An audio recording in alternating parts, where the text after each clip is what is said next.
वेदनुते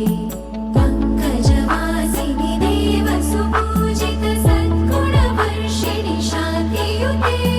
जय जय हे मधुसूदन कामिनि आदिलक्ष्मि जय पालय माम्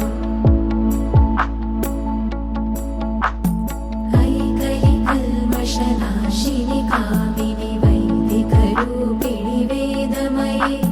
क्षीरसमुद्भव मङ्गलरूपिणि